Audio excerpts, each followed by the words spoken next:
Can I make a series of 5 60-second short films using only children's toys on my desk?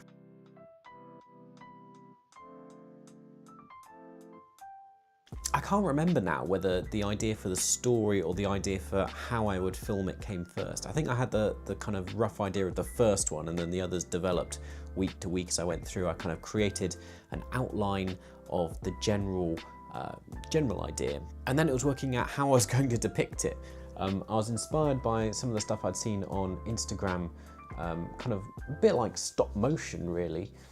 It's difficult to describe because I think it's fairly unique. At least I've not seen anyone else who's created a similar sort of thing in this style, using toys but not stop motion. It's, you know, just moving around with your hands, creating vertical video short films that are only 60 seconds, using this, you know, type of technique. I've not really seen anything that does storytelling quite in this style anywhere. I'd love to know if you've seen anything that looks vaguely similar. So in that sense, I mean, what is it? I don't really know what it is. That's part of the challenge of describing it, isn't it? It's just a weird thing that I tried to do and it kind of worked. I discovered a lot along the way about how different it is trying to film using vertical video and the kind of framing and the way I needed to set things up.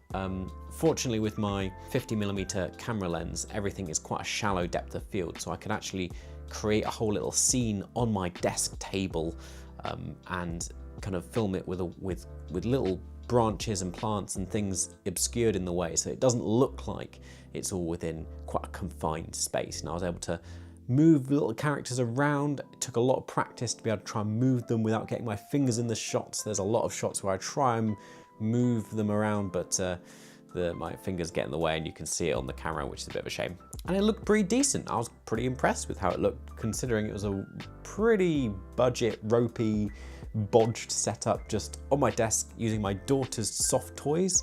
As with all these creative projects that I end up doing, the amount of time that they end up taking is kind of a bit crazy comparative to the end product. You know, it's a 60-second little clip. You'd think it'd be pretty easy and quick to make, but I think it took about an hour of filming to do the main stuff each time for each video. Once I'd got things set up on my table, I kind of just left it there on my desk, ready for the next one. If I'd been sensible, I would have filmed them back to back and just done the whole lot in one go. I didn't really have the time or creative energy or the inspiration of what the stories were going to be from the beginning. And the idea is the stories take us from Easter to Pentecost in the Christian calendar. I don't know how, you know, I'm not too fussed about how much they link in with that story and with that, but the general gist is that there's some messages there that connect with this general time of year, particularly around the ascension of Jesus disappearing and the coming of the Holy Spirit. And there's a few kind of themes and messages there that connect in with that, which is why they've been released once a week during May. That's the idea, but I do try with all the creative stuff I do to make it so that it is kind of self-contained. If you only see one of the series, if you see them at a different time of year, hopefully they're still relevant, they're still good, and yeah, stuff. So this is a typical one where it's a very silly thing, it's using silly toys, but hopefully I've done it in a way that still feels professional, whatever that word means, and still has a kind of deeper meaning. A category that I've invented in my work that I kind of title Silliness for the Soul. It's another project that was a big hit with my daughter. So she loved watching these little toys move about on the desk once I'd filmed them, and that's what you want really, something that's for all ages. My daughter as a 3-year-old can enjoy it, and older people, as adults, can find something deeper within it as well.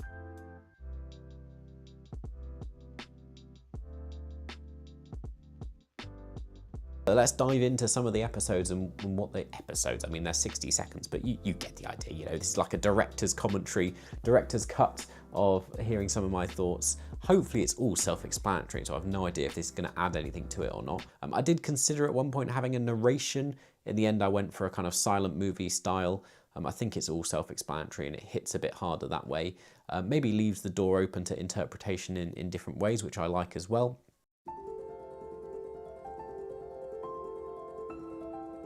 but you have Boothel, the main character, and you have his best friend, his partner, I don't know what it is, something, the light bulb, which I hope is pretty obvious, is kind of a metaphor for Jesus as light of the world. He's a light bulb.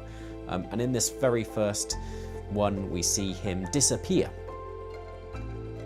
We have Boothel looking around for his friend, that he's sad that the light bulb has disappeared.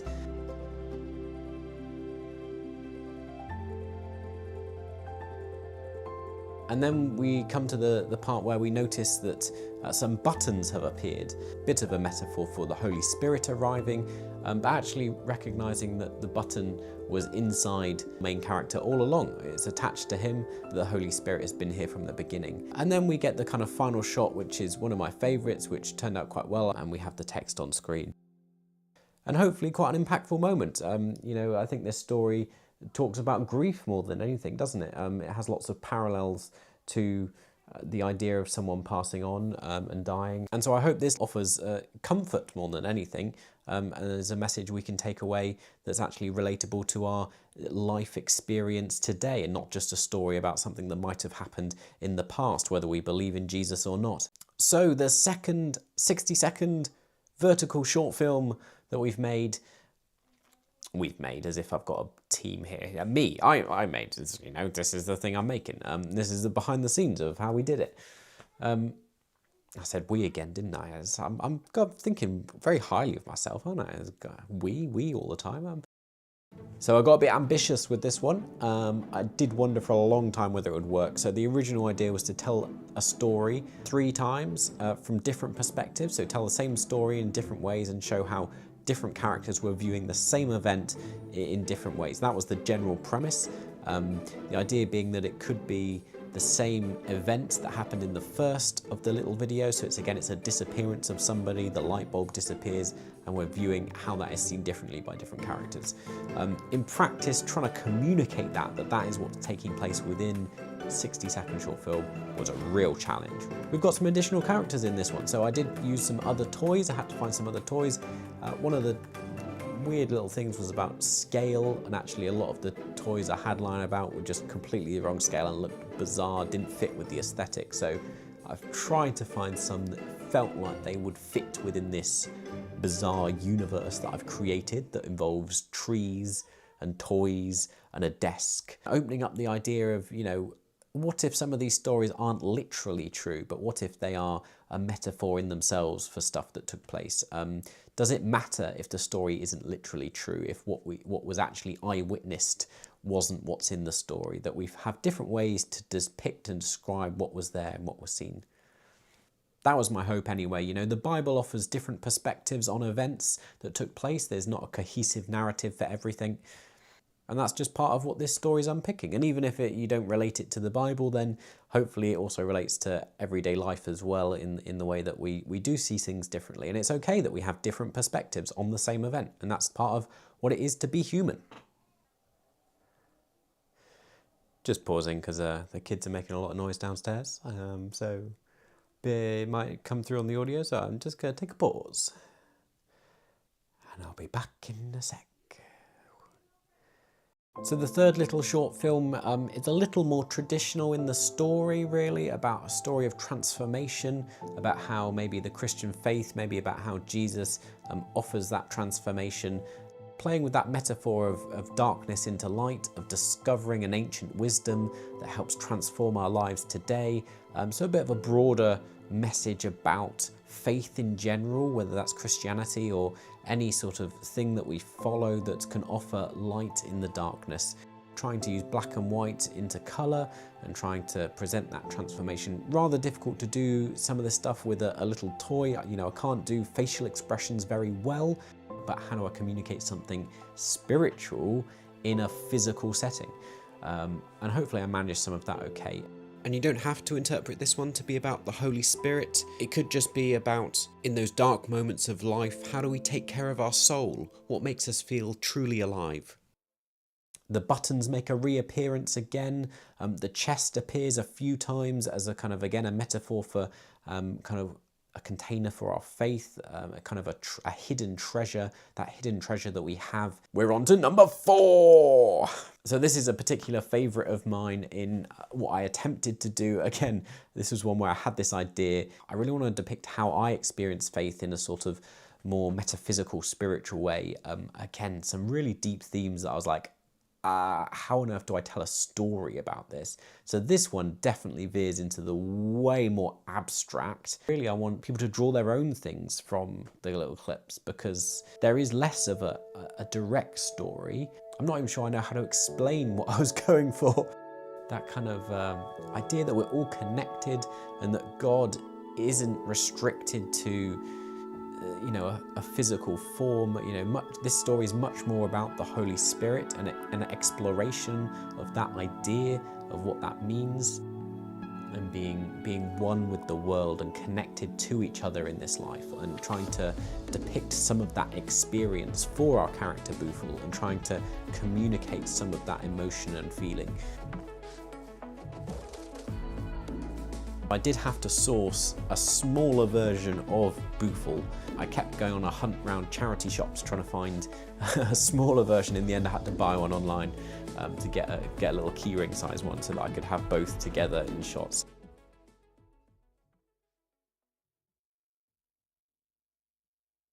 This one did involve live fire, a little tea light. It was kind of dangerous. I did have a few close moments where things were very close to catching fire, got a little bit burned. I wouldn't recommend to try this at home. I didn't do it again. Everything was kind of extremely flammable, so maybe not the best idea, but the lighting looked pretty cool, so I think it was worth it. So we come to our final one, the last one, number 5. So I've been doing this for 5 weeks. From the beginning, I had the idea, I want it to end on a message of faith in action about how do we live out our faith? How is it applied in the world today? Our character is helping others or helping the planet, picking up litter initially, caring for someone who's mourning, being kind to people. I had a bit of a challenge working out how do I get characters to hold things, using some sellotape and some blue tack to try and make some of that work. There were a few failed attempts. Utilising some more little ornaments I found, some more religious symbols, little souvenirs and trinkets that I could place on my desk that are about the right scale to work. Picking some flowers from the garden. We revisit the idea of the chest and the light and sharing that with someone else. So you could interpret that, if you're a Christian, of sharing your faith with others. Or you can interpret it however you like, really. Sharing the light, sharing love, sharing the thing that feeds us with other people. You'll have to let me know whether it worked or not, whether it works as an independent thing, whether they work particularly well together or separately. How did you encounter them together or separately? What you think of them. I would really love to know. I've put obviously a fair chunk of work into them, so this is why I'm sharing them, last year, created them last year and sharing them again this year and doing a bit more to expand on how I did it and some of the commentary and meaning behind it. I hope this is helpful to unpack some of what I've done. I'm sure there's things I've forgotten to say that would be helpful or would be interesting, but it's too late now. I'm filming it. This is the end. That's this is the problem. Stuff escapes my head and I'll remember later. But thank you for engaging once again with this behind the scenes of a little creative project that I'm doing. I've got lots of other videos like this where I dive into creative projects that I've done. I've done various experiments with different digital media and films and art and things to post online that kind of vaguely connect with Christianity but open up conversations about faith and spirituality. And that's the point of what I'm doing this. I'm just playing with ideas of how to express some of my faith. Comment below which was your favourite of the 5, and I'll see you next time. Goodbye! That's the end now, but I'm just gonna sit here so that you have time to click the buttons and visit the other stuff that I do. I'm just gonna wait until you've done that. Go on, click one, that'll be good. Thank you. P.S. Like and subscribe as well, please.